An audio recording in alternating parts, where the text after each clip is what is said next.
여러분 안녕하십니까? 뉴스가 있는 저녁 변상욱입니다. 오늘은 한부모 가족의 날입니다. 오늘 발표된 한국은행 소득 불평등 보고서를 보면 아이를 키우는 저소득층 여성 가구가 코로나19에 가장 타격을 크게 입은 것으로 나타났습니다. 그리고 여기에 얹어서 가해지는 차별과 편견의 시선도 삶을 몹시 힘들게 합니다. 한부모 가족들은 오늘 국회로 가서 지원 예산이 늘긴 하는데 지원 담당 기관만 늘고 정책의 가짓수만 늘어난다며 모든 가족에게 혜택이 돌아가는 아동 중심의 정책을 펴달라고 호소했습니다. 오늘 준비한 내용을 안규영 앵커가 소개합니다. 전해주시죠. 오늘의 주요 소식 정리해드립니다. 문재인 대통령이 취임 4주년 특별 연설을 통해 임기 중 가장 아쉬운 점으로 부동산 문제를 꼽았습니다. 4월 재보궐선거에서 엄중한 심판을 받았다며 국민이 공감할 보완책을 마련하겠다고 말했습니다. 문 대통령은 김호수 검찰총장 후보자의 중립성 시비에 대해서는 납득할 수 없다는 입장을 분명히 했습니다. 전직 대통령과 이재용 삼성전자 부회장의 사면론과 남북관계, 코로나19 상황 등에 대한 판단도 밝혔습니다. 만 65세에서 69세의 코로나19 백신 접종 사전 예약이 시작됐습니다. 정부는 1차 접종을 차질 없이 진행해 11월까지 집단 면역을 이루겠다고 재확인했습니다.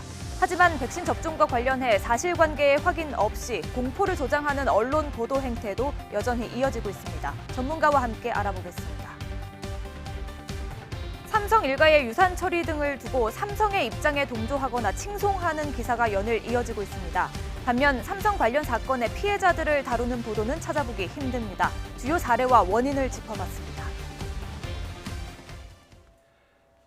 대통령 취임 4주년 기자회견 소식부터 전해드립니다. 문재인 대통령은 임기 중에 가장 아쉬운 점으로 부동산 문제를 꼽았습니다. 지난 재보궐선거에서 국민의 죽비를 맞고 정신이 번쩍 들었다며 지금의 정책 기조 아래 국민이 공감할 수 있는 보완책을 마련하겠다고 밝혔습니다. 나연수 기자가 보도합니다. 문재인 대통령은 취임 4주년 특별연설로 질의응답을 반성으로 시작했습니다. 지난 4년 동안 아쉬웠던 점은 역시 부동산 문제라고 생각합니다. 정부의 부동산 정책이 가격 안정이라는 결과로 이어지지 못했다며 부동산만큼은 할 말이 없는 상황이라고 자인했습니다. 여기에 LH 직원들의 부동산 투기 사태까지 겹쳐 지난 재보궐선거에서 엄중한 심판을 받았다고 평가했습니다. 정말 죽비를 맞고 정신이 번쩍 이렇게 들 만한 그런 심판을 받았다 생각하고요. 다만 정책을 다시 살피고 보완하더라도 정책 기조 자체가 달라질 수는 없다고 말했습니다. 투기 차단과 실수요자 보호, 공급 확대를 통한 시장 안정 원칙, 나아가 부동산 부패 청산은 앞선 특별연설에서도 재차 강조했습니다. 주거 안정은 민생의 핵심입니다. 투명하고 공정한 부동산 거래 질서 확립과 불법 투기의 근원을 차단하기 위한 근본적 제도 개혁을 완결짓겠습니다. 문 대통령은 남은 1년 자세를 가다듬겠다며 당정청 간 긴밀한 협의를 통해 국민이 공감할 수 있는 정책 보완을 이루겠다고 약속했습니다.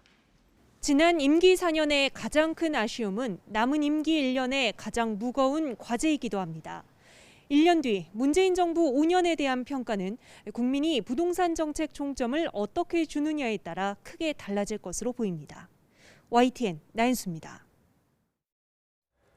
문재인 대통령은 코로나 전쟁의 끝이 보이기 시작했다며 조금만 더 견뎌달라고 국민에게 호소했습니다. 백신 도입 시기와 관련해서는 아쉬움이 있다면서도 계획대로 차질 없이 진행되고 있는 것은 정당한 평가를 받아야 한다고 말했습니다. 백종규 기자입니다.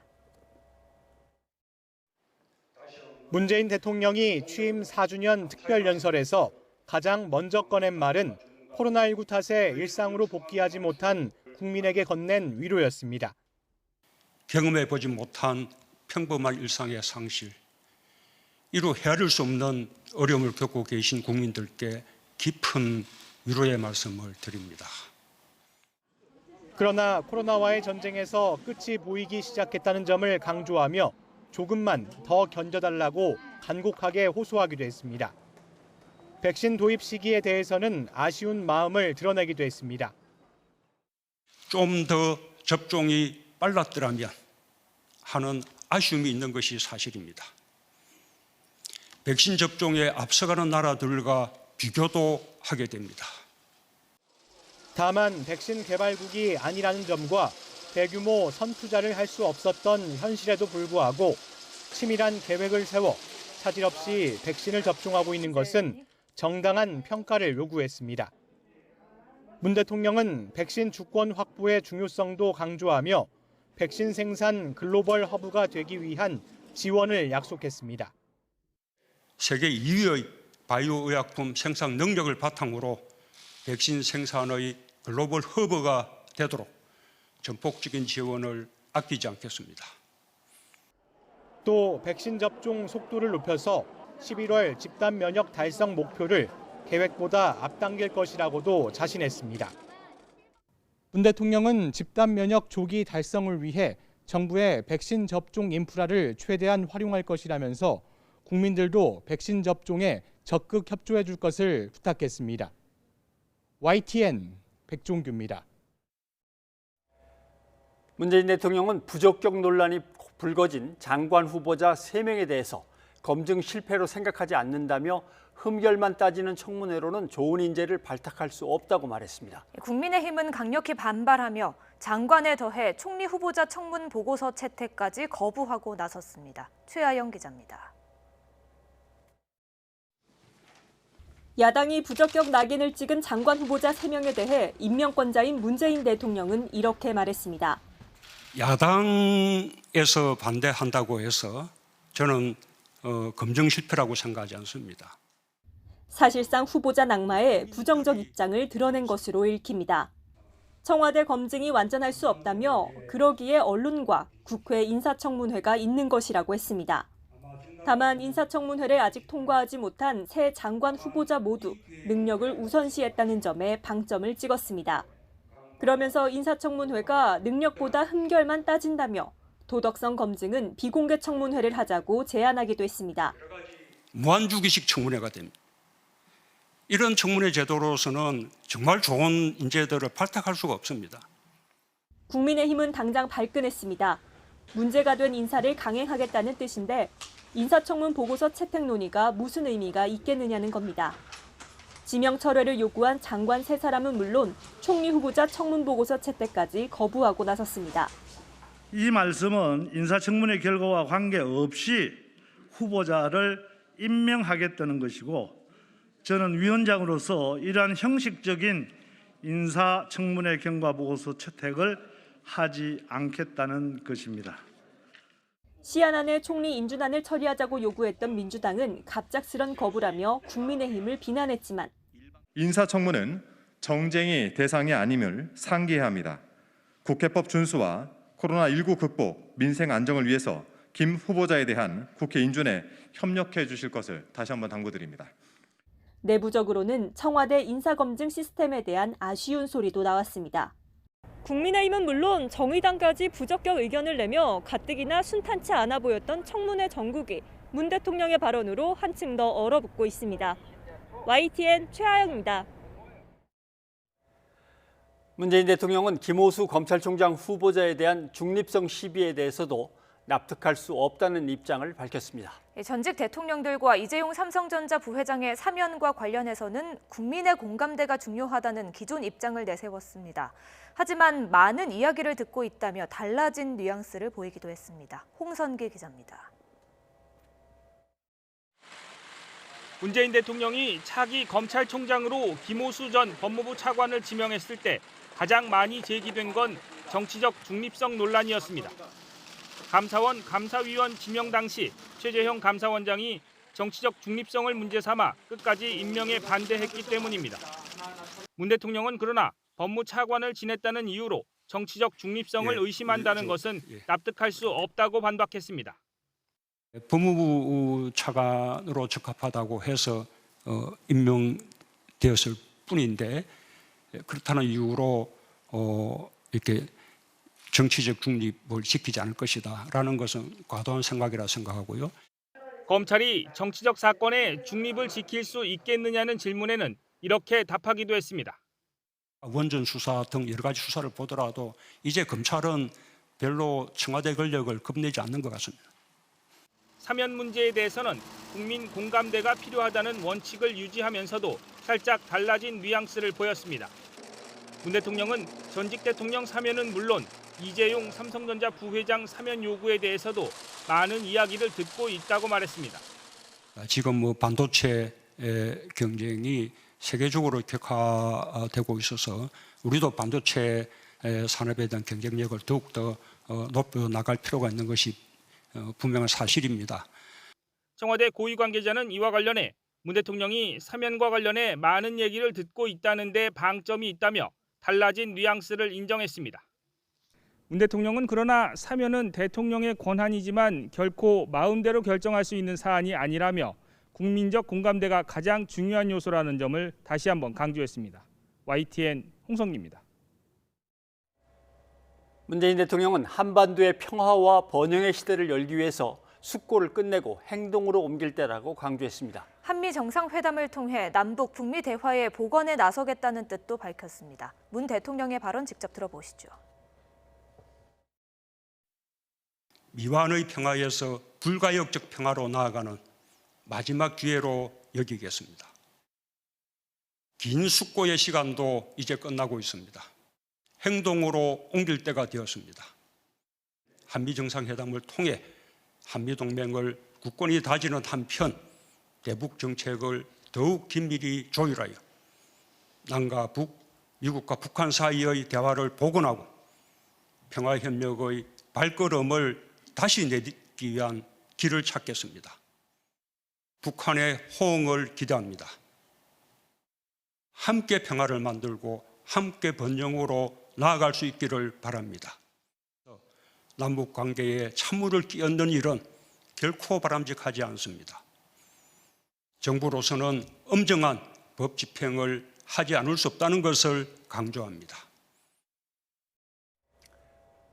한미일 세 나라의 정보기관 수장들이 이번 주 일본 도쿄에서 만날 것으로 보입니다. 미 바이든 정부 출범 이후 세 나라의 외교 안보 분야 고위급 당국자들이 잇따라 만나 회의를 열며 한미일 삼각공조에 힘을 싣는 모양새입니다. 한현희 기자입니다. 지난 1월 미 바이든 정부 출범 이후 처음으로 한미일 정보기관장들이 얼굴을 마주합니다.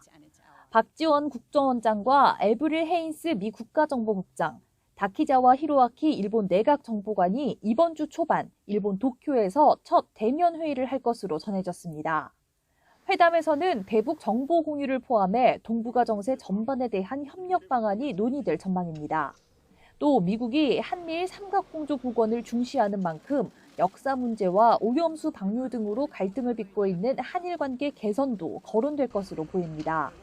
바이든 정부 출범 이후 한미일 3국 외교안보 당국 간 회동도 활발해지는 모양새입니다. 지난달 2일에는 워싱턴 DC 인근에서 한미일 안보실장 회의가 열렸고 지난달 29일엔 하와이에서 한미일 합참의장 회의가, 그리고 지난 5일 영국 런던에선 한미일 외교장관 회의도 개최됐습니다. 한 달 반 만에 한미일 외교안보 정보 분야 수장들이 모두 만나게 되는 건데 이렇게 3국 당국자 회담이 연쇄적으로 이어지는 것은 이례적이라는 평가입니다. 바이든 행정부의 동맹 네트워크 강화 정책이 강하게 추진되고 있다는 거고, 긍정적인 효과는 이렇게 한미일이 만나다 보면 한일 관계도 조금씩 활로를 모색할 수 있다는 점이겠죠.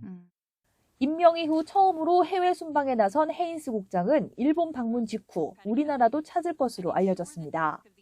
첫 방한인 만큼 서훈 청와대 국가안보실장 등을 만나 미국의 새 대북 정책을 직접 설명하고 오는 21일 한미 정상회담에 앞서 대북 정책을 집중적으로 조율할 전망입니다.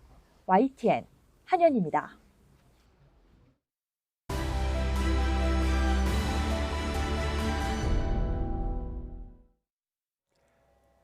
코로나19 상황 전해드립니다. 신규 확진자 수가 2주째 감소 추세를 보이고 있습니다. 확산세가 더 이상 커지지 않는 건 다행이지만 서울 강남 초등학교에서 집단 감염이 발생하는 등 아직 긴장을 풀 수 없는 상황입니다. 보도에 박홍구 기자입니다.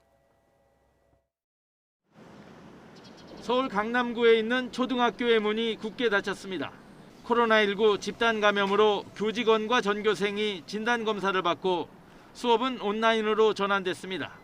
지난 5일 학교 관계자 1명이 확진된 이후 일주일 뒤 10명, 또 6명이 추가로 양성 판정을 받았습니다.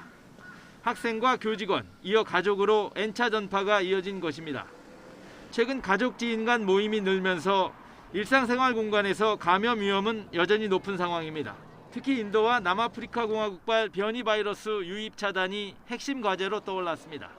변이 바이러스 집단 사례의 경우는 접촉자의 범위를 확대해서 관리하고 일상 접촉자까지도 감시 해제 전 검사를 실시하고 코로나19 신규 환자는 463명 발생해 지난 3월 30일 447명 이후 41일 만에 최저치를 기록했습니다.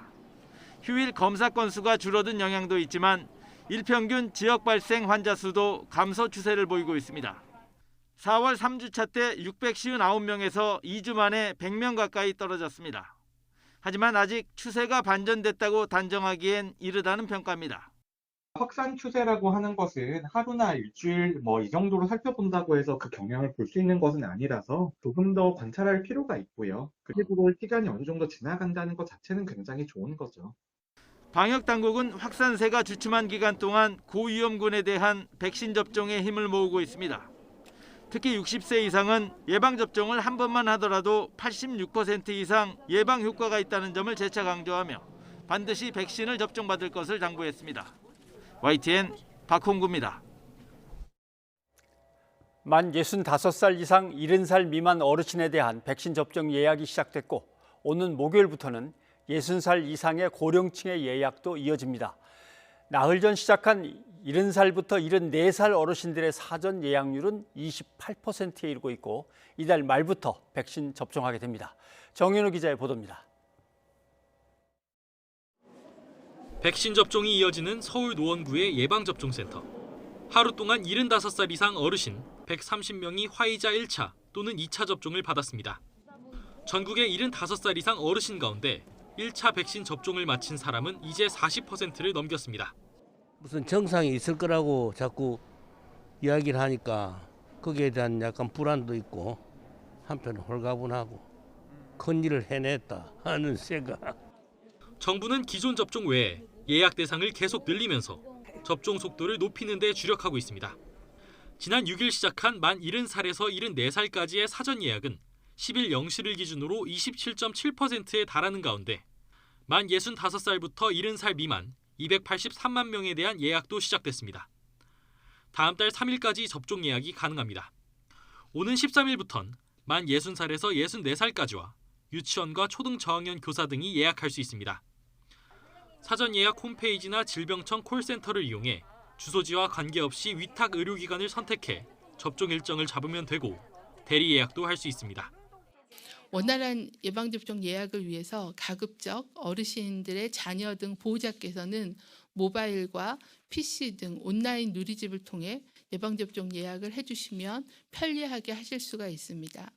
오는 11월엔 전 국민 70%를 대상으로 접종을 마쳐 집단 면역을 형성한다는 게 정부의 목표.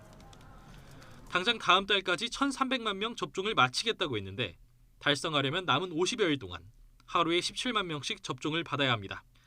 하지만 지난주 하루 평균 접종 인원은 6천 명도 안 되는 수준으로 속도가 주춤한 상황. 초기 접종률을 높이기 위해 2차 접종용 비축분을 앞당겼으면서 수급 불균형이 발생한 탓입니다. 아스트라제네카는 24만 명분 그리고 화이자는 65만 명분 정도 재고가 현재 기준으로 있어서 약 89만 회분 정도의 재고가 있는 상황입니다. 현재 관건은 백신 수급이 얼마나 빠르게 이뤄지느냐. 정부는 다음 달까지 화이자 백신은 500만 회분, 아스트라제네카 백신은 오는 14일부터 다음 달 첫째 주까지 723만 회분이 추가 공급될 예정이라면서 주기적으로 상당한 물량이 들어오고 있는 만큼 예방접종에 차질이 없도록 하겠다고 거듭 강조했습니다. YTN 정현우입니다. 코로나19 예방접종 뒤에 이상 반응이 나타나더라도 백신과의 인과성이 인정돼야 보상을 받을 수 있었습니다. 앞으로는 인과성을 판단할 근거가 부족해도 중증 사례에 대해서는 진료비를 지원하기로 했습니다. 이홍원 기자입니다. 지난 2월 26일 백신 접종이 시작된 이후 이상 반응 신고는 2만 건에 육박합니다. 경증, 중증, 사망 사례 모두 백신과 인과성이 인정돼야 보상받을 수 있습니다. 현재까지 발열 등 일반 환자 4명과 20대 뇌정맥동 혈전증을 포함한 중증 2명 등 6명만 인과성을 인정받았습니다. 알려지지 않은 인과관계가 확실치 않은 중증 사례도 꽤 나오는 부분이 있는데 이런 피해 보상 제도를 완벽하게 하는 것이 우리 국민들의 백신 수용성을 높이는 데에는 굉장히 큰 도움이 될 것이라고 봅니다. 이런 점을 고려해 정부도 오는 17일부터 의료비 지원 범위를 확대하기로 했습니다. 간병비 등을 제외한 진료비로 여러 번 신청할 수 있지만 한도는 1인당 1,000만 원입니다. 예방접종 후에 이상 반응이 발생하였으나 인과성에 대한 근거 자료가 부족해서 보상에서 제외되었던 중증 환자에 대한 의료비 지원 사업을 한시적으로 신설하겠습니다. 아스트라제네카 백신을 맞은 뒤 사지 마비 증상을 보인 40대 간호조무사가 여기에 해당합니다.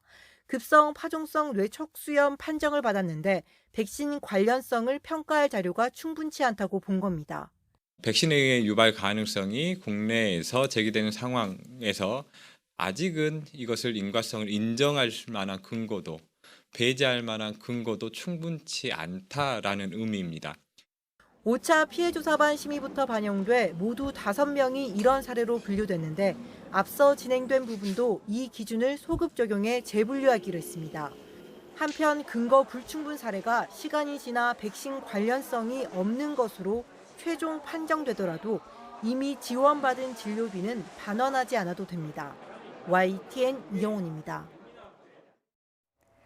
주말 사이 온라인에서 반응이 뜨거웠던 기사 가운데 하나죠. 태권도 세계 챔피언 백신 맞고 다리 절단.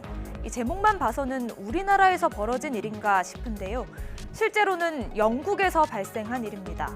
주로 선정적인 주제를 다루는 것으로 알려진 영국 타블로이드 매체 데일리 스타는 태권도 선수 출신인 58살 데이브 미어스 씨가 지난 3월 아스트라제네카 백신을 접종한 이후 고열에 시달리다 알 수 없는 세균 감염으로 다리가 부풀어 올랐고 결국 다리를 절단했다고 전했습니다. 그런데 국내 언론들은 이 기사를 받아쓰면서 경쟁적으로 이렇게 백신 맞고 다리 절단, 피 터졌다, 붙더니 다리 폭발 같은 조금 더 자극적이고 선정적인 제목들을 달았는데요.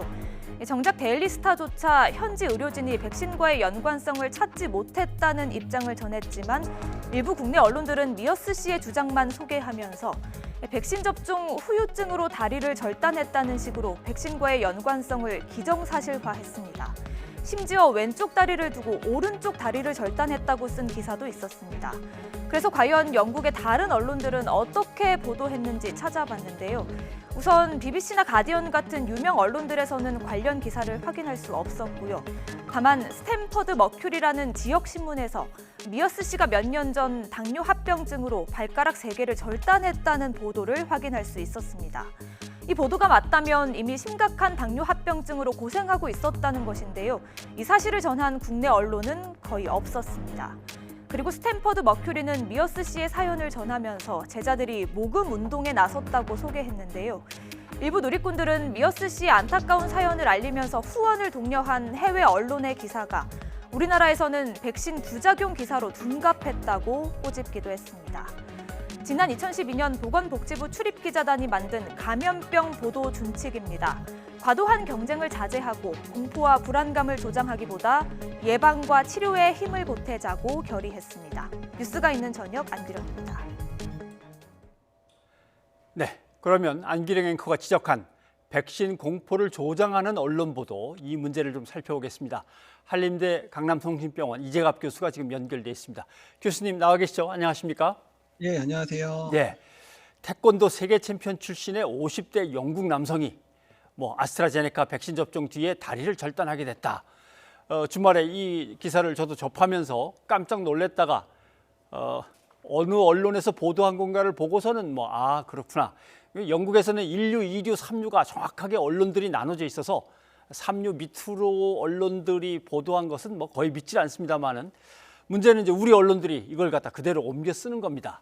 좀 짚어봐야 될 것 같은데 바이러스에 감염되면 바로 다리를 절단할 정도까지 뭔가 증세가 확 악화되는 게 있는 건지, 그리고 또 당뇨 합병증으로 몇 년 전에 발가락 절단 수술이 있었다고 하니까 그러면 그게 악화돼서 다리를 절단하게도 되는 건지, 이 의학적인 판단은 잘 모르겠습니다. 어떻게 보십니까?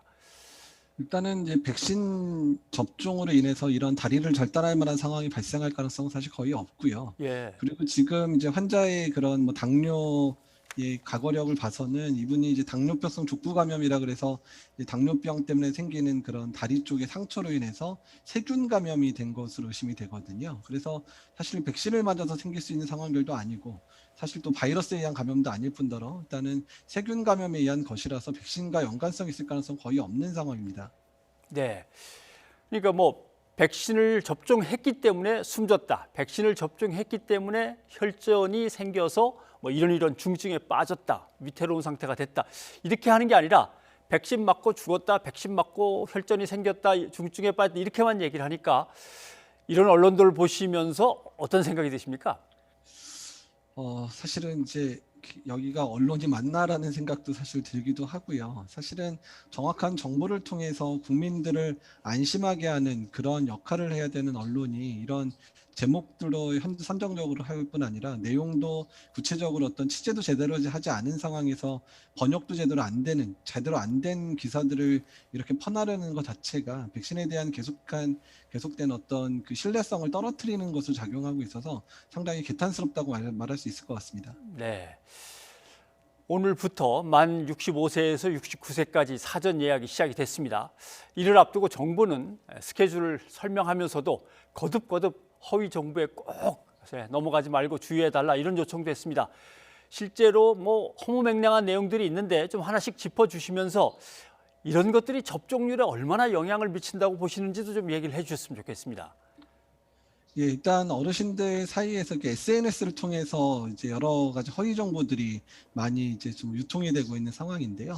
뭐 백신 접종을 맞으면 뭐 사망자가 엄청나다, 이런 얘기, 또는 백신 접종을 하면 뇌졸중이 악화돼서 뭐 중풍에 걸릴 수 있다, 뭐 이런 얘기라든지, 또 뭐 아스트라제네카 백신은 선진국은 안 맞고 이제 못 사는 나라들만 맞고 있다, 또한 우리나라는 오히려 백신 부작용이 다른 것 훨씬 많다, 뭐 이런 얘기들, 또한 이제 백신 접종 전에 아스피린 복용하면 혈전증 예방된다, 이런 얘기들 돌고 있는데요. 다 근거가 없는 얘기들입니다. 사실 백신 맞고 이제 시간 관계상 사망하는 분들이 발생하고는 있지만 영국이나 미국이나 우리나라 모든 자료를 보게 되면 인과관계가 거의 증명된 사례는 없는 상태고요. 그리고 아스트라제네카 백신 같은 경우에 전 세계 130여 개 국가구에서 맞고 있어서 가장 많은 국가에서 백신을 맞고 있고, 유럽의 대부분의 국가가 접종을 하고 있는 상황입니다. 그래서 일단은 유통되고 있는 많은 이제 거짓 정보들이 있어서 이런 부분에 있어서는 어르신들이 자꾸 친구분들의 연락을 받고 이제 그런 부분이 있어서 자식분들이 이런 부분들 한번 점검해 주시고 다시 한번 설명을 잘해 주시면 어떨까, 이렇게 생각을 하고 있습니다. 네. 그냥 상식적으로는 아스피린을 복용하면 피가 묽어진다라고 정도는 알고 있어서 그러면 혈전 예방에 도움이 되겠네, 진짜. 백신 맞기 전에 먹는 건가 했는데 그건 전혀 아니군요.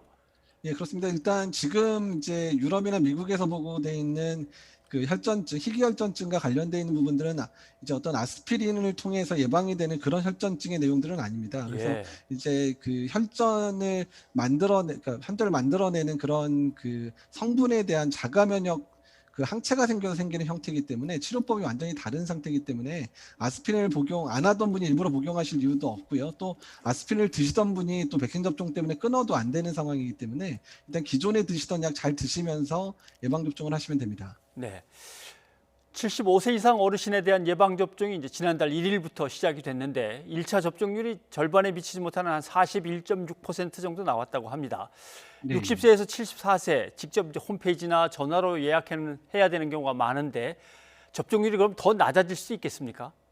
사실 75세 이상 접종률이 40%인 거는 아직까지 접종 대상자의 접종이 다 이루어지지 않은 상태입니다. 현재 5월, 6월까지 연장해서 계속 접종이 되고 있고 일부 지역은 접종이 지금 매우 늦은 속도로 접종되고 있어서 75세 이상 접종률은 훨씬 더 올라갈 걸 예상을 하고 있고요. 그다음에 60에서 74세 접종률도 사실 독감 백신만 하더라도 80에서 90%를 접종을 하던 분들이기 때문에 적어도 이 노인층에서 접종이 떨어지더라도 지금 예상하기는 한 70% 이상은 접종을 하지 않을까 이렇게 예상을 하고 있습니다. 네, 이제 고령층에 대해서 이제 본격적인 백신 접종이 시작되니까 주변에서 그런 얘기 많이 듣게 됩니다. 당신은 뭘 맞게 되느냐, 어느 백신을 맞게 되느냐, 나는 이거다, 나는 이거가 걸릴 것 같은데 나는 이거는 싫은데, 이런 식의 얘기들이 많이 나도는데, 특히 아스트라제네카를 놓고 아직도 두려움이나 아니면 뭔가 기피하는 경향이 강하다고 볼 수 있나요? 예, 일단 아스트라제네카에 대한 그런 이상 반응에 대한 선정적인 국내 보도가 많다 보니까 아스트라제네카에 대해서 좀 안전성에 의구심을 표시하는 분들이 좀 많기는 한데요. 예. 근데 최근 데이터를 보게 되면 사실 희귀혈전증도 주로 30, 40대 미만의 젊은 분에서 발생했지 60대 이상에서 한 명도 발생한 적이 없고요. 그리고 최근에 나오는 그런 스코틀랜드나 이제 여러 국가들에서의 아스트라제네카 백신의 효과를 보게 되면 화이자 백신과 버금가거나 어떤 경우에선 특히 중증 예방 효과는 화이자 백신보다도 낮다라는 보고들이 계속 나오고 있습니다. 그래서 노인층에 접종하기 적합하고 부작용도 젊은 층보다 적게 발생하고 효과도 괜찮은 백신이기 때문에 안심하고 접종하셔도 될 거라 생각을 하고 있습니다. 네, 안심하고 접종해도 될 겁니다라고 말씀해 주셨는데, 집단 면역을 달성하는 데 있어서 고령층 접종률이 중요합니까? 예, 정말 중요합니다. 사실 우리나라에서 그 사망자 1,800여 명의 사망자가 발생했는데 60대 이상의 사망자가 95%를 차지하고 있습니다. 거의 대부분 60대 이상에서 발생을 하고 있기 때문에 적어도 60대 이상의 어르신들이 접종만 잘해 주신다면 국내 사망자가 정말 급격히 감소할 수도 있는 상황이라 생각이 들고요. 일단 이런 고위험군들이 충분히 보호되는 상황 속에서 젊은 층들까지의 접종이 이제 순차적으로 잘 이루어진다 그러면 집단 면역이 한 걸음 더 다가갈 수 있는 상황을 만들 수 있을 거라 생각을 하고 있습니다. 네, 알겠습니다. 이재갑 교수님, 오늘 여기까지 듣도록 하겠습니다. 고맙습니다. 네, 감사합니다.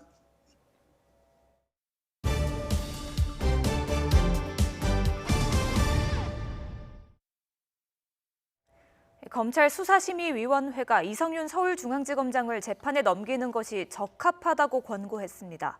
김학의 전 법무부 차관의 불법 출국 금지 사건 수사에 외압을 행사한 점이 인정된다는 것인데요. 자세한 내용 우철희 기자가 보도합니다. 대검찰청에서 열린 검찰 수사심의위원회는 4시간의 논의 끝에 수원지검 수사팀에 손을 들어줬습니다. 이성윤 서울중앙지검장이 김학의 전 차관 불법 출국 금지 사건에 외압을 행사한 점이 인정된다면서 검찰의 기소가 적합하다고 판단한 겁니다. 결론적으로 말씀드리면 이성윤 검사장을 기소하는 것으로 결정됐습니다. 이성윤 지검장은 수사심의위에 직접 출석해 외압 의혹을 거듭 부인했지만 받아들여지지 않았습니다. 사건을 검찰이 수사해도 기소 여부는 공수처가 결정해야 한다는 이른바 유보부 이첩도 강하게 주장한 것으로 알려졌습니다. 하지만 13명의 심의위원 가운데 8명이 찬성했을 만큼 기소 적합 의견이 우세했습니다. 수사 계속 여부는 이미 충분히 진행됐다는 취지에서 과반이 넘는 위원 8명이 수사 중단을 권고했습니다. 이에 따라 수원지검은 이성윤 지검장 수사를 마무리하고 조만간 직권 남용 혐의로 재판에 넘길 것으로 보입니다. 이제 관건은 이성윤 지검장의 거취입니다. 문재인 정부 출범 뒤 검찰 내 요직을 거친 이성윤 지검장이지만 중앙지검장 유임, 고등검사장 승진 모두 장담하기 힘든 상황이 됐습니다. 또 검찰 내 최대 조직의 수장이 검찰 수사에 대한 불신을 스스로 드러냈다는 비판 또한 면하기 힘든 상황입니다. 실제 지방의 한 간부급 검사는 일반 시민들도 수사 외압에 대해서 범죄 혐의가 상당하다고 인정한 것이나 다름없는 만큼 재판을 받으면서 책임 있는 직책을 계속 수행하는 게 과연 맞는지에 대한 의문이 있다고 밝혔습니다. 하지만 현 정권 비리 수사에 사실상 방패 역할을 해왔다는 평가도 있는 만큼 중용될 가능성도 여전해 향후 검찰 내부 갈등이 다시 불거질 우려도 있습니다. YTN 우철입니다. 청와대의 울산시장 선거 개입 의혹 사건의 첫 정식 재판이 열렸습니다. 의혹의 당사자들은 혐의를 부인하며 검찰의 기소를 강하게 비판했습니다. 직접 들어보시죠. 참 무리한 기소입니다. 소수의 정치 검찰이 억지로 끼워 맞춘 삼류 정치 소설이 기소라고 내용이라고 생각합니다. 네, 성실히 재판에 임하겠습니다. 선거는 당에서 하는 것이지 정부와 청와대가 선거를 기획했다고 하는 것은 저로서는 도저히 납득할 수 없는 상황입니다. 그 사람들과 자리를 공모했다는 것은 저는 귀신하고 이야기를 들어서 자리를 대한 논의를 한 것일 수밖에 없는 것입니다. 검찰은 없는 죄는 만들어내고 있는 죄는 덮었습니다. 내가 뭔 맞을 짓을 했어? 사람을 때려도 이유가 있어야 할 거 아니오. 법정에 서야 할 사람은 제가 아니고 검찰입니다. 검찰이 얼마나 잘못된 수사, 잘못된 기소를 통해서 검찰권을 남용했는지 하나하나 입증해 나갈 것입니다. 5.18 당시 헬기 사격을 목격한 고 조비오 신부의 명예를 훼손한 혐의로 1심에서 유죄 판결을 받은 전두환 씨의 항소심 첫 재판이 연기됐습니다. 피고인인 전 씨가 재판에 출석하지 않았기 때문인데요. 전 씨 측은 다음 재판에도 출석하지 않겠다는 뜻을 밝혔습니다. 나현호 기자입니다. 법원에 피고인 전두환 씨는 보이지 않고 소송 대리인만 출석합니다. 항소심에서는 피고인 출석 없이도 재판을 열 수 있다고 본 겁니다. 항소심에서는 피고인의 출석 없이 재판을 할 수 있도록 법률이 그렇게 규정하고 있다고 해석을 하고 있습니다. 그러나 법원의 판단은 달랐습니다. 형사 재판에서는 아주 특별한 경우를 제외하고 항소심 인정신문에 피고인이 출석해야 한다는 겁니다. 결국 법원은 오는 24일로 항소심 첫 기일을 연기했습니다. 그러면서 불출석 신청서를 내려면 이날 전 씨가 출석해야 한다고 못 박았습니다. 하지만 전 씨는 이 다음 재판에도 나오지 않을 전망입니다. 피고인이 출석하지 않는다고 해서 재판 내용이 달라지는 건 없다고 본다며 이로 인한 불이익은 감수하겠다는 입장입니다. 이처럼 다음 기일도 출석하지 않으면 결국 전 씨가 불출석한 상태에서 재판은 열리게 됩니다. 항소심에서 본인이 억울하면 스스로 방어권 행사해서 뭔가 새로운 증거를 내야지, 내지 않고 한다면 1심을 그대로 받아들인다는 의미에 불과 다름없기 때문에 재판에 참석한 고소인과 5.18 단체는 전 씨가 재판 불출석을 위해 온갖 꼼수를 쓰고 있다고 비판했습니다. 항소해놓고도 이 재판에 불출석한다는 건 이건 이 재판과 광주에 대해서 정말로 우롱하는 그런 작태라고 보입니다. 1심에서 징역 8개월에 집행유예 2년을 선고받은 전두환 씨. 여기에 불복해 항소까지 해놓고 이제와 재판에 못 나가겠다고 하는 태도에 피해자 측과 시민들은 분노를 넘어 허탈함까지 느끼고 있습니다. YTN 나인호입니다. 요즘 언론계의 핫 이슈는 삼성입니다. 삼성 정말 대단한 집안이야. 삼성한테 그렇게까지 굽실거려야만 하는 거야. 언론들이 이렇게 싸우고 있습니다. 한 미디어 연구소의 보도기사 통계를 좀 보겠습니다. 보시면 이건희라고 하는 고 이건희 회장의 이름으로 지면을 쭉 검색해서 봤더니 이건희 회장과 이건희 회장이 내놓은 예술품 그리고 그거와 관련해서 사면 얘기까지 쭉 이어지면서 전체로는 한 500건 넘는 기사가 쏟아져 나왔습니다. 그 다음에는 이재용 부회장이라는 이름으로 살펴본 보도 분석도 한번 보죠. 역시 이것도 이재용 사면과 백신 얻어오려고 얼마나 애를 썼는데 백신 문제까지 합쳐서 역시 한 500건 정도 기사가 등장했습니다. 최근에 삼성과 관련해서는 이런 기자회견이 열렸습니다. 삼성으로부터 피해를 입은 삼성 피해 공동투쟁 기자회견입니다. 그러면 이 기자회견을 보도한 언론은 몇 곳이나 될까요? 제가 세어봤습니다. 오마이뉴스 하나가 있고 그다음에 포털 뉴스에 등장하지도 않는 참세상 것까지 합치니까 딱 2건이 나왔습니다. 기자회견에 나선 삼성 피해 공동투쟁의 주인공들을 간략하게 한번 살펴보겠습니다. 보험사에 대응하는 암 환우 모임, 삼성생명에서 보험 치료비는 보험으로 나가지만 요양원에 입원해서 진료받는 것까지는 보험금으로 내줄 수 없다라고 해서 계속 다투고 있는 거죠. 법원은 삼성의 손을 들어줬고 금융감독원은 피해자들의 손을 들어주면서 지금 맞서고 있는 중입니다. 그다음 삼성물산 재개발 과정에서 보증금 권리금을 제대로 받지 못했다면서 17년째 투쟁하는 철거민들이 있고요. 노조를 만들려다가 적발되어 가지고 해고당한 삼성전자 서비스의 노동자들은 지금 8년째 계속해서 복직을 위해 투쟁하고 있습니다. 자, 언론 보도는 과연 공정한 것일까? 삼성과 삼성 피해자의 소식을 각각 전하는 500대 1의 저널리즘. 과연 이것이 공정한 걸까? 변상욱의 앵커 리포트였습니다.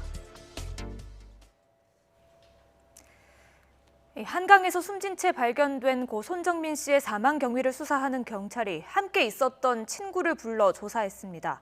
경찰은 마지막 행적과 관련해 의미 있는 제보를 확보했다고 밝혔습니다. 김우준 기자입니다. 서울 반포 한강공원 수상택시 승강장 인근 손정민이라는 이름이 새겨진 의사 가운이 실종 추정 장소 앞에 가지런히 놓여 있습니다. 새하얀 의사 가운 뒤로 경찰들이 손 씨 유류품을 수색하고 있습니다.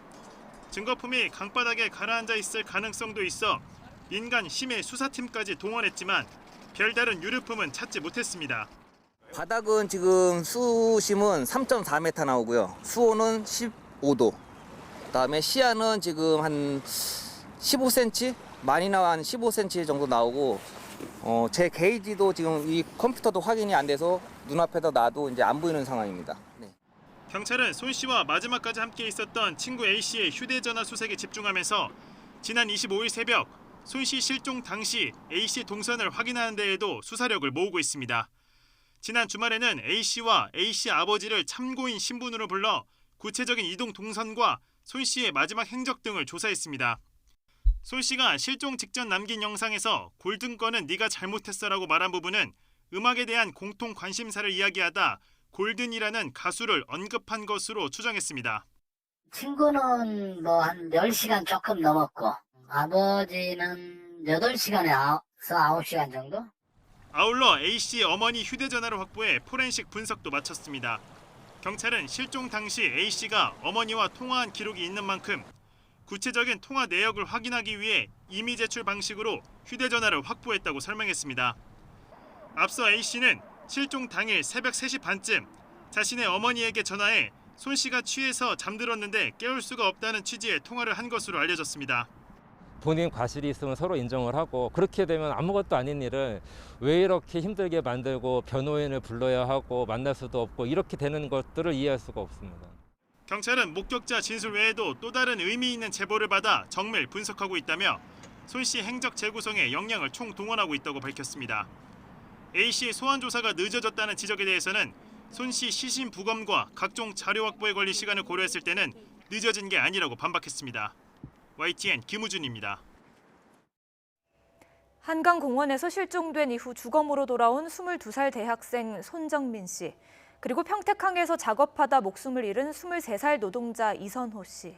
아버지들은 아들이 세상을 떠난 이유를 밝히겠다며 오늘도 사건 현장을 떠나지 못하고 있습니다. 박기환, 박희재 기자가 아버지들의 이야기를 들어봤습니다. 서울 반포 한강공원. 아버지는 오늘도 취재진 앞에 섰습니다. 아들이 이곳에서 숨진 채 발견된 지 벌써 열흘이 넘었지만 아버지는 아직도 아들을 먼저 떠나보내야 했던 이유를 모르기 때문입니다. 정민이가 왜 물에 들어갔는지 알 수만 있다면 그게 사실이 어떻든지 간에 어떤 사실이 나와도 우리 정민이가 돌아올 수 없는 건 변하지 않거든요. 그냥 그걸 해결하려는 게 다지. 의문점은 여전히 산더미인데 마지막까지 함께 있었던 아들의 친구 측은 여전히 묵묵부답이라 답답하기만 합니다. 우리는 살아있는 정민을 찾고 있었는데 그들은 이미 없는 정민을 가지고 대책을 세워서 변호사까지 선임한 게 아닌가라고 생각할 수밖에 없거든요. 순수하게 친구가 정민을 찾고 있었다면 그날 협조하면 끝인데. 정민 씨가 실종된 뒤 아들을 찾는다는 글을 올렸던 소년 씨. 아들이 차가운 주검으로 돌아왔을 때도 장례식을 치를 때도 침착하게 가족들을 격려하며 버틴 아버지이지만 이젠 민감한 기사 한 줄에도 견딜 수 없이 괴로울 만큼 육체적으로도 정신적으로도 한계에 다다랐습니다. 저는 가슴이 미어지고 미칠 것 같아서 오늘 심장이 뛴 이유는 그것 때문이거든요. 이렇게 많이 불안하고 의심스러운데 이럴 수가 있나? 이럴 수가 있나가 정말 저는 너무 답답해요. 아들과 함께 여행을 가기 위해 아껴뒀던 25년 근속 휴가는 아들의 장례를 치르는데 모두 써버렸습니다. 다음 주면 회사로 돌아가 다시 일을 해야 하지만 죽음을 둘러싼 진실이 밝혀질 때까지 아버지는 몇 번이고 사건 현장을 찾을 결심입니다. 진실을 밝히고 명명백백하게 갈 때까지 할 수밖에 없죠. YTN 박견입니다. 군대 전역 후 생활비를 벌겠다며 평택항에서 동물검역 아르바이트를 시작한 아들. 일을 시작한 지 1년 4개월 만에 무거운 철판 아래 깔려 숨지고 말았습니다.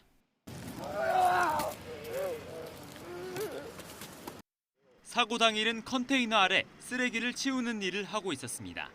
아버지는 여전히 현실을 받아들일 수가 없습니다. 처음에는요, 죽었다는 생각 절대 안 했습니다. 그래서 이거 뭐고? 죽은 기가 죽었나 하고는 그때는 제가 정신을 나갔습니다. 미쳤습니다, 그때는. 힘겨운 마음을 추슬러 빈소를 마련했지만 장례는 치르지 못했습니다. 현장에서 아들에게 작업 지시를 해왔던 지게차 기사로부터 사과 한마디 받지 못한 게 한으로 남아섭니다. B라는 지게차가 아직 안 나타납니다. 나는 전혀 그런 작업 지시 내린 사실이 없다. 발뺌만 와 있는 거죠. 그래서 빈소가 오늘까지 이렇게 이어지고 있습니다. 왜? 제 아이가 용서를 받아야 될 사람한테 아직 못 받았기 때문에 우리 아이가 아직 눈을 못 감았어요. CCTV로 본 사고 발생 현장에는 안전관리자가 없었습니다. 하지만 원청업체 측은 숨진 아들이 사고 당시 안전모를 쓰고 있지 않았다고 지적했습니다. 사고 책임을 떠넘기려는 태도에 아버지의 억장은 더욱 무너졌습니다. 안전모 안전 안 치는 사람들 작업장 안에 일해라고 들이보내놓고 사고가 났다. 안전만 썼다. 말이 안 되는 지 않습니까? 회사에서 할 이야기는 아니라고 봅니다. 고 김용균 씨 사고 이후에도 노동 현장에서 죽음이 끊이지 않는 현실. 노동자가 숨지는 사고가 났을 때 사업주 처벌을 강화한 중대재해처벌법 시행까지는 아직 반년 넘게 남아 있습니다. 아버지는 가슴을 부여잡고 울부짖습니다. 명확하게 책임을 밝혀달라고, 그리고 아들 같은 죽음이 다시는 일어나지 않게 해달라고 말입니다. 어떻게 이게 해수부 평택지청만의 공무만의 이야기겠습니까? 대한민국 공무들이 전부 다 그렇다는 겁니다. 반성하셔야 됩니다. 정부에 바라고 싶은 그겁니다. YTN 박희재입니다.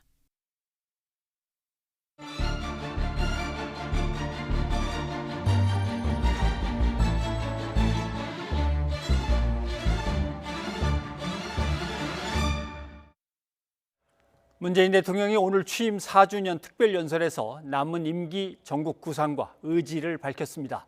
코로나19와 부동산 문제, 장관 후보 부적격 논란 등 주요 현안에 대해서도 허심탄회하게 이야기를 나누기도 했습니다. 관련 내용을 최영일 평론가와 함께 살펴보도록 하겠습니다. 어서 오십시오. 안녕하세요. 네.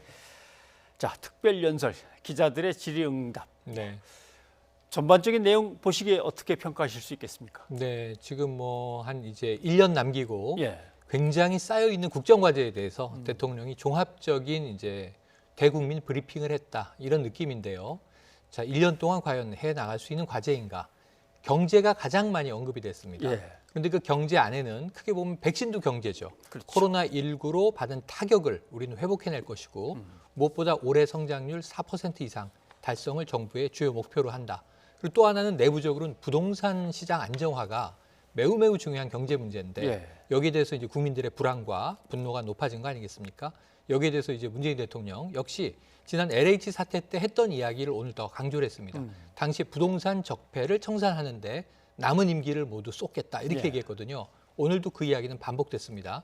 이 두 축을 중심으로 해서 전반적으로 남은 1년의 임기를 어떻게 이끌어갈 것인가. 여기는 고용안전망 얘기가 있고요. 일자리 이야기가 있고 또 양극화, 불평등의 해소 문제가 있습니다. 그리고 사실은 무엇보다 중요한 건 5월 21일 방미해서 바이든 대통령과 이제 한미 정상회담이 예정돼 있기 때문에 한반도 평화 이야기도 빠지진 않았습니다. 네. 전체적으로 반응은 어떻습니까?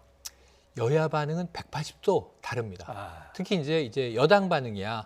자, 대통령이 이제 진정성을 가지고 남은 기간 국정 기조에 대해서 열의를 보였다라고 하는 뭐 호평이야 당연한 거지만 야당이 오늘 특히 대통령이 이야기한 대목에서 아까 언급하신 인사청문회 관련 대통령의 언급을 콕 집어서 사실은 오늘이 지금 인사청문 경과 보고서 채택 마지막 날이거든요. 근데 아예 여야 회동 자체를 거부하는 빌미를 오늘 대통령의 특별 기자회견에서 뽑았다고 하는 것은 조금 안타까운 대목이 아닐 수 없겠습니다. 네, 알겠습니다. 자, 이야기하신 대로 가장 중요하게 비중을 두신 것이 경제였다라고 네. 한다면 뭐 역시 아쉬웠던 것은 부동산 문제를 좀 아쉬워한 것 같아요. 네, 대통령도. 그 얘기는 잠깐 한번 듣고 네. 나오죠. 예.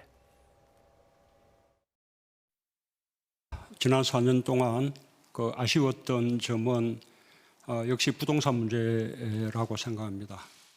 부동산 부분만큼은 정부가 할 말이 없는 그런 상황이 되었습니다. 정말 죽비를 맞고 정신이 번쩍 이렇게 들 만한 그런 심판을 받았다 생각하고요. 당정 정간의 긴밀한 협의와 조율을 통해서 국민들이 공감할 수 있는 그런 부동산 정책의 보완을 이루도록 하겠습니다. 주거 안정의 핵심은 역시 네. 이 부동산 그렇죠. 또는 아파트 등 주택의 값을 잡고 또는 많이 공급하고 이게 주거 안정이 민생의 핵심인데 대통령의 마지막 얘기를 들어보면 뭐 잘 조율해서 보완책들을 내놓겠습니다는 거 보니까 기조는 안 바뀐다는 얘기가 되나요? 네네. 그러니까 지금 뭐 송영길 신임 당대표도 그렇고요. 네. 지금 현재 홍남기 국무총리 직무대행이죠. 지금 전반적으로 보면 이 부동산 정책의 어떤 원칙, 기조 이것은 유지하되 문제는 이걸 너무 경직되게 적용하다 보니까 그 안에서 대출을 받아야만 지금 집을 사야 하는 실수요자라든가 사실은 뭐 1가구 1주택임에도 불구하고 똑같은 규제를 적용받는 경우라든가 또는 종부세 문제에 있어서도 이 억울하다 하는 이제 이 국민들이 또 일부 나오고 있는 게 사실이거든요. 그러니까 당정청에서 들여다보겠다는 내용은 문제는 부동산 기조 전체를 바꾸겠다는 게 아니라 종부세 완화 얘기도 지금 조금 나오기도 했다가 거두기도 했다가 그래도 조금은 이제 완화해야 한다는 얘기가 또 다시 나오기도 하고 여기 지금 조율의 과정이 있습니다.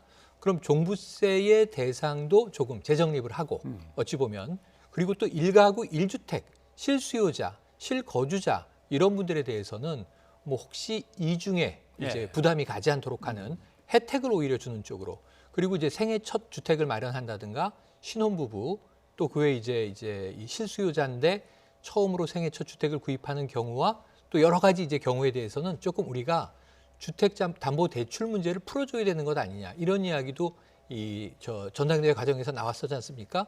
그런 것들을 어떻게 풀어나갈 것인가 하는 건데 이게 전체적인 부동산 정책의 흐름을 급격하게 바꾸는 것은 아니다. 이렇게 예상해 볼 수 있겠습니다. 네, 알겠습니다.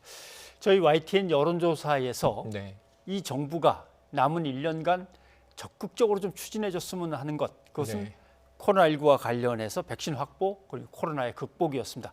그것이 어떻게 보면 바로 아까 얘기하신 대로 일자리 또는 뭐 경제하고 바로 연결되고 국가 발전의 어떤 새로운 긴급한 토대가 된다는 걸 아마 다들 느끼시니까 그러실 것 같은데 대통령도 오늘 관련해서 발언을 갖다 꽤 내놨기 때문에 그렇습니다. 그 발언은 어떻게 들으셨습니까?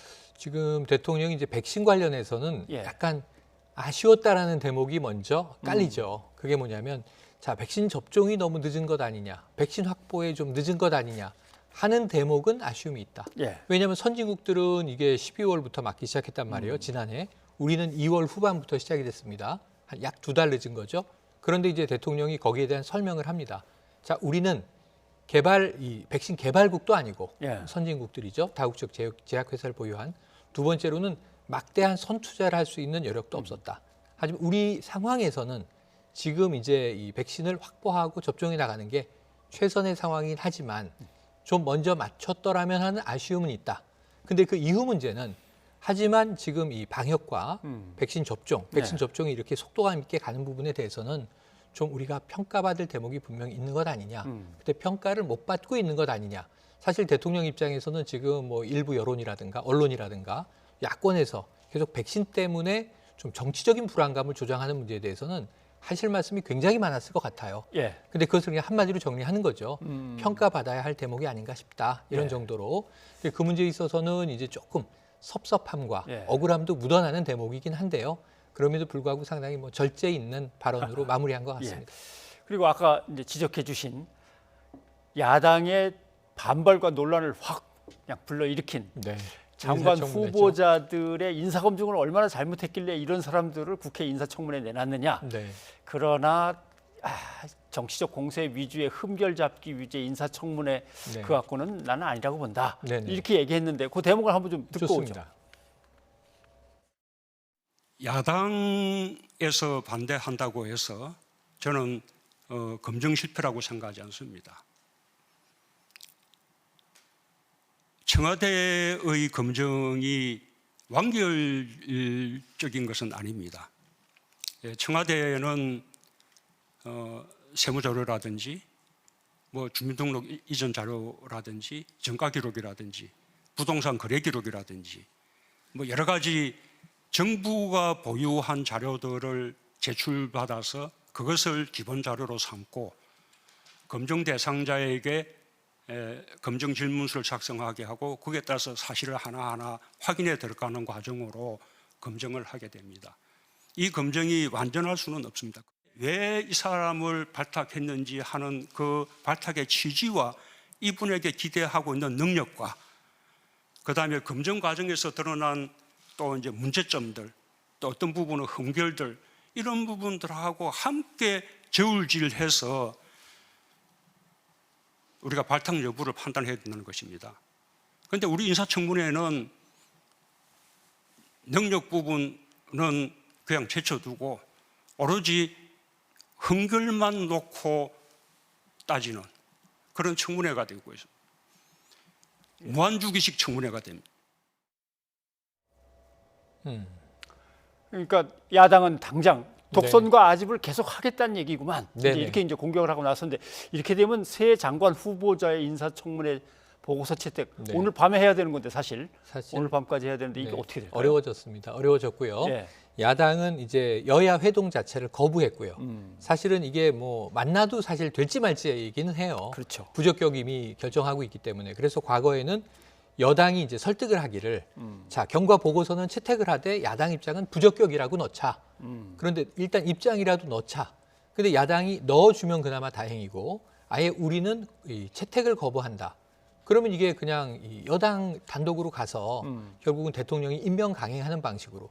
그래서 지금 이제 이번 정부 들어와선 29명의 임명 강행이 있었다라고 야당이 비판하지만 예. 야당이 그만큼 또 협조를 안 한 것이기도 해요. 부적격이라고 우리는 입장을 넣겠소라고 하고 예. 보고서라도 채택해 주면은 사실은 이건 넘어갈 수 있었겠죠. 근데 이제 임명 강행 부분은 결국은 이제 이 청와대 인사권자와 야당의 사사건 건의 반대가 충돌한 결과가 만들어낸 통계가 아니겠느냐라는 생각을 해보고요. 예. 이번에도 마찬가지인데 대통령이 아까 들었던 발언들을 조금 나눠서 생각해 봐야 됩니다. 예. 청와대 인사검증이 완벽하다. 그러니까 우리가 한 게 맞지 야당이 뭐라 한들 이 사람은 훌륭한 후보다가 아니에요. 대통령의 말씀은 청와대 인사검증은 완결적이지 못하다. 부족하다라고 인정하고 있어요. 그래서 청와대에서 인사검증을 했는데 그 부족한 부분을 언론이 언론 검증으로 더 보태고 채우고 그 모든 자료를 가지고 인사청문회에서 전방위로 보는데 대통령의 시각에서의 문제는 능력과 정책 검증은 도외시되고 네. 개인적인 흠결, 우리가 흔히 얘기하는 도덕 검증만 이제 집중적으로 비판하다 보니까 결국은 여기 정치 공세의 장이 되고 이 한 사람에 대한 무한주기로 끝나지 않느냐라는 이제 섭섭함의 이제 반로예요. 근데 이제 또 야당은 야당대로 오늘 이제 이야기한 바가 그겁니다. 대통령이 저렇게까지 이야기를 하는 걸 보니 결국은 임명 강행을 하겠구만. 그럼 우리가 인사청문 보고서 논의하는 게 무슨 의미가 있겠소? 예. 어차피 강행할 것인데. 그러니까 우리는 둘러리 쓰기보다는 차라리 거부합니다라는 입장이 된 거거든요. 향후 정부의 입장을 봐서 재심의 재논의가 가능할지는 지켜보자. 이게 국민의힘 서병수 지금 청문특위위원장의 입장입니다. 예. 자, 그래서 며칠 더 우리가 냉각기를 가지고 지켜보긴 해야 되는데요. 지금 아직도 지명철의 여지를 대통령이 문을 닫아건 건 아니에요. 이것은 누구에게 있냐면 여당 지도부, 송영길 대표를 필두로 한 여당에서 대통령에게 예. 어떻게 강력하게 건의하느냐에 따라서 한 명 내지 두 명의 철회 가능성은 있다고 보고 지금 또 야당은 야당대로 그렇게 됐을 때 지금 우리는 둘러리라고 스스로 미리 규정을 해버리면 대통령의 예. 이 메시지와는 좀 어긋난 또 해석이 돼버린다는 거죠. 예. 참 이게 알겠습니다. 평행선이 아쉽긴 합니다. 그리고 이제는 뭐 어떤 정치 현장에서 반드시 나오는 이슈가 돼버렸습니다. 네. 두 전직 대통령에 대한 사면, 네. 이재용 삼성전자 부회장에 대한 사면. 네. 역시 이 얘기가 이번 그렇습니다. 특별 연설에서도 나왔는데 대통령의 그 워딩을 이렇게 뉘앙스를 잘 살펴보면 이게 대선 전 막판에 가서는 그래도 임기 내에 하겠다는 뜻인지 네. 다음으로 넘기겠다는 뜻인지 판단하시기에 어떻습니까? 가능성은 열려 있죠. 예. 왜냐하면 안 한다, 한다 이렇게 말씀하신 게 아니라 국민 공감대를 보아서 또 그 유익함을 보겠다라고 하는 거죠. 결국은 이제 이 두 전직 대통령에 대한 사면 가능성은 대선 전에도 또 떠오를 것으로 보여지는데 오히려 이 이재용 삼성 부회장에 대해서는 조금 이제 성과 부분도 언급을 하는 대목이 있어요. 예. 반도체 문제라든가 우리 또 이제 수출 문제 등등. 그런데 오히려 이재용 삼성 부회장의 사면이 훨씬 어렵습니다. 왜냐하면 하나의 재판이 지금 또 진행되고 있기 때문에 생각해 보시면 이게 1심, 2심, 최종심까지 가면 어쩌면 문 대통령의 임기 이후에 예. 이 재판의 이제 최종 형량이 결정될 수 있거든요. 그래서 이재용 삼성 부회장은 오히려 경제적인 측면에서 이득이 있다. 사면을 해주자라고 문 대통령이 결정을 하시더라도 예. 어쩌면 타이밍이 안 맞을 가능성이 오히려 높고 제가 보기엔 두 전직 대통령에 대한 사면 여지가 정치적 측면에서 국민 통합에 도움이 되느냐 또는 이제 사면에 대한 찬성 여론이 높아지느냐 예. 국민 공감대가 형성되느냐가 대선 전 제가 보기에는 대선이 끝나고 나서 당선자가 대통령이 이임하기 전에 권고하는 방식으로 건의하고. 사면 제한이 있을 수도 있다고 봅니다. 네. 그런 방법도 있겠군요. 네. 예. 그리고 문 대통령이 제일 힘들었던 것 중에 하나는 사실 검찰 개혁일 수 그렇습니다. 있습니다. 네. 김호수 검찰총장 후보에 대해서 저 정치적으로 중립 지키면서 검찰을 이끌어 갈까라는 문제 제기가 계속 있었는데 여기에 네. 대해서도 대답을 분명히 내놓는 것 같아요. 이게 그 법무부의 차관을 지냈다고 해서 정치적 중립에 문제가 있다라고 하는 대목을 납득하기 어렵다 이렇게 선을 긋습니다. 그럼 현 정부의 공무원들은요 다 정치적으로 편향돼 있다고 보는 거예요. 예. 그렇지 않겠습니까? 우리가 공직자에게 공무원들에게 기대하는 것이 정치적 중립성인데 물론 장차관은 대통령과 가까이 있으니까 정치인이 들어가기도 하고 그렇긴 하지만 이런 문제에 대해서는 저는 이제 그냥 차관을 지냈으니까 중립성이 위배됐을 거야. 이건 이제 문제가 있다는 걸 대통령이 이제 제대로 짚었다고 보는데 그럼에도 불구하고 오늘 이제 그 이성윤 예. 서울중앙지검장에 대한 수사심의위 심의위원회. 권고를 보면 예. 사실은 대통령의 일답 속에서 이렇게 얘기합니다. 자, 대통령은 검찰이 살아있는 권력도 끝까지 수사를 하고 공개적으로 얘기하실 의향이 있으십니까? 하니까 대통령이 이렇게 얘기를 하죠. 검찰은 이미 청와대의 눈치를 보지 않은 것 같습니다. 예. 청와대를 무서워하지 않는 것 같다 이렇게 얘기를 하거든요. 그건 이미 윤석열 전 검찰총장 때부터 그랬기 때문에 제가 보기엔 완결되지 않은 검찰개혁은 계속 평행선이다 이렇게 보여집니다. 평행선이다. 알겠습니다. 오늘 여기까지 네. 얘기 나누도록 하죠. 오늘 고맙습니다. 고맙습니다. 시청취자 여러분의 의견 소개해드립니다. 네, 대통령 취임 4주년 기념 특별연설과 기자회견 내용 전해드렸는데 2813님, 문 대통령 언급대로 아직은 코로나 사태가 종식된 게 아닙니다. 끝까지 긴장을 놓지 맙시다 하셨습니다. 예, 이어서 2071님, 사면 문제만큼은 원칙이 지켜져야 합니다. 국민 여론 잘 들어주시기 바랍니다 하셨습니다. 네, 8735님, 마지막 1년 부동산 안정에 최선을 다해 주시기 바랍니다. 청년 무주택자의 마음을 보듬어 주세요 하셨습니다. 예, 여기까지 여러분의 의견 소개해드렸습니다. 그리고 관련 사고 많았는데요. 오는 목요일부터는 전동 킥보드 같은 개인형 이동 장치를 면허 없이 탈 수 없습니다. 네, 그러니까 제2종 원동기 장치 자전거 면허, 이게 이 이상의 운전 면허증이 있어야만 합니다. 무면허 운전 또는 안전모를 쓰지 않은 채 운전하는 거, 음주운전도 물론 안 되죠. 어린이가 전동 킥보드를 운전하면 보호자에게 과태료가 부과됩니다. 저희는 내일 다시 인사드리겠습니다. 여러분 고맙습니다.